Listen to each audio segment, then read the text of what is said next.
To find mercy, show mercy. To find freedom, set others free.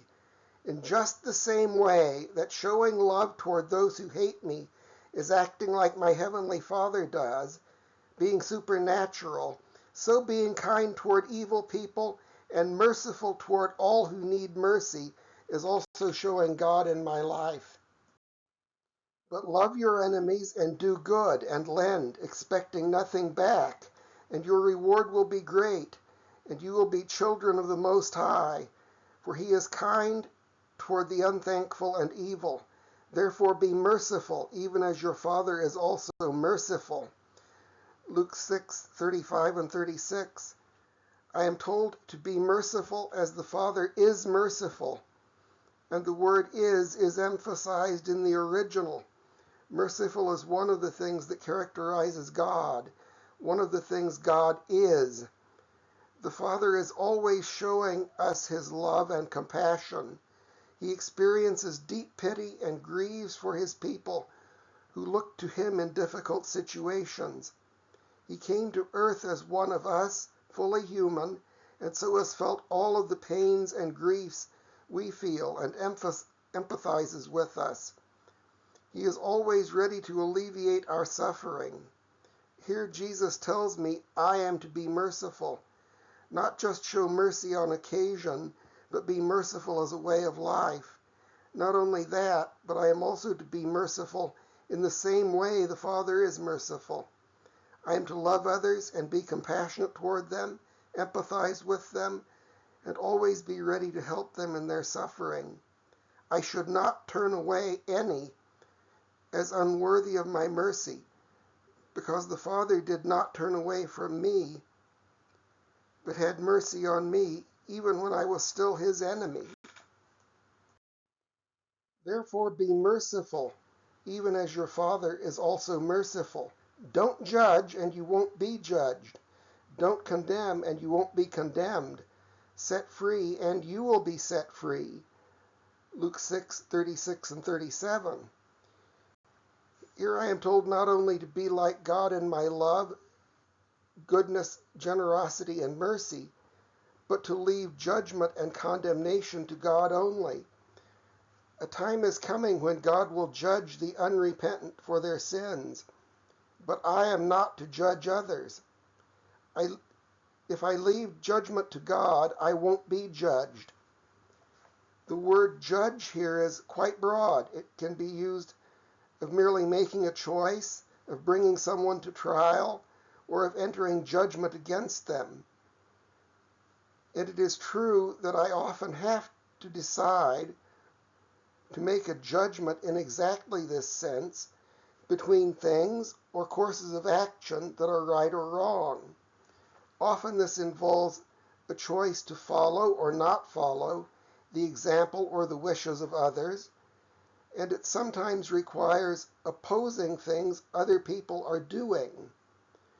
But what I am not to do is form a final judgment that a person is inherently evil, wrong, unworthy of my care, unworthy of existence, or worthy of final condemnation. A person's actions may be wrong, but that doesn't make the person inherently wrong. That is a judgment that must be left to God to make at the right time. Here Jesus was not promising that if I refuse to judge other people will never judge me. No, there will be other people who will judge me, no matter what I do. Jesus did only good, only the works his Father was doing, yet people judged him worthy to die a very painful death by crucifixion. I really shouldn't expect any better treatment.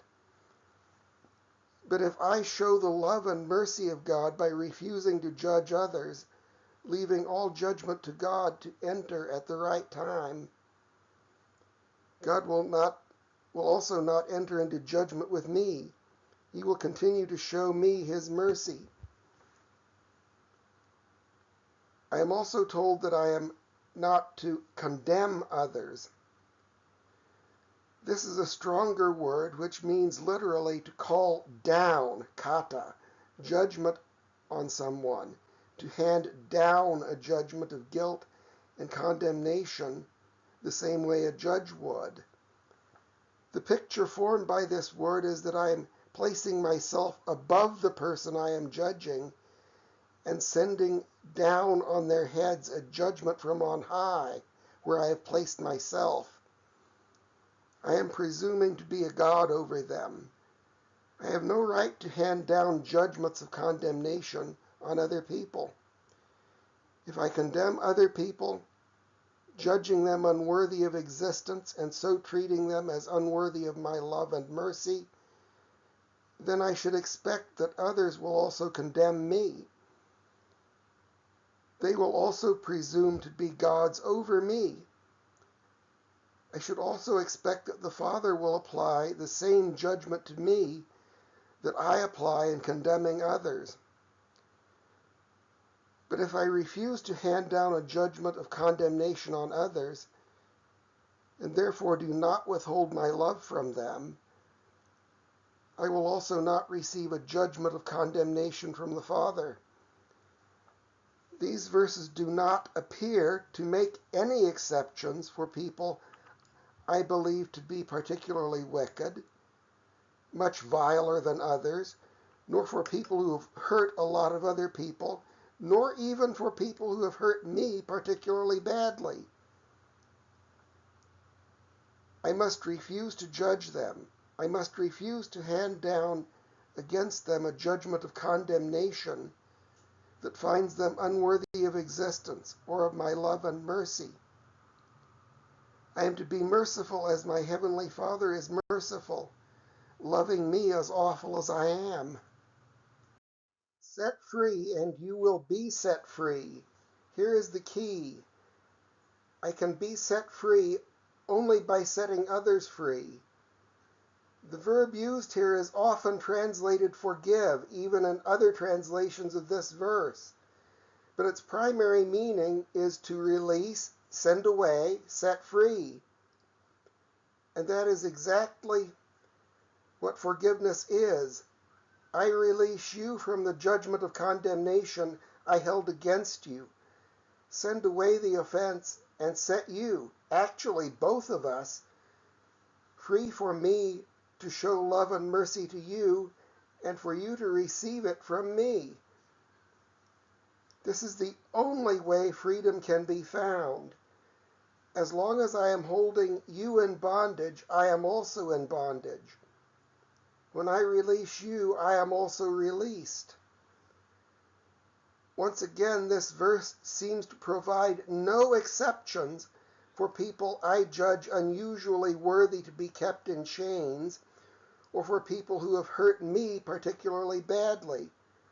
As long as I keep even very, very bad people bound in my heart to the consequences of their offenses, to the condemning judgment that puts them outside the human race and denies them my love and compassion, I must remain bound myself. The judgment is mine. I can only be set free by setting them free.